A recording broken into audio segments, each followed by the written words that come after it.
Hello, it's John Lindeman, property market analyst and researcher. In this short video, I'll be talking about the property investing journey. You see, buying property and selling it is a strategy. It's not a goal in itself. Some people may say you need 5 properties or you need 10 properties, some for cash flow, some for growth, but they're missing the point because the ultimate aim of owning property is what you want to achieve at the end of the journey. Let's say you're planning to retire in 10 years or 20 years and you want to retire with a passive income from property of around $100,000. Now, in order to achieve that sort of net income from property in rent, you would need to own property to the value of around $3.5 million without any interest owing on those properties at all, no debt. So most people, when they start their investing journey, don't have $3.5 million. In fact, they only have enough for a deposit for their first investment property.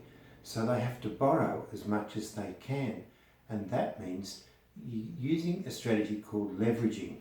Now, leveraging is using somebody else's money, borrowing money, say from the bank at 2%, and achieving far greater growth with that.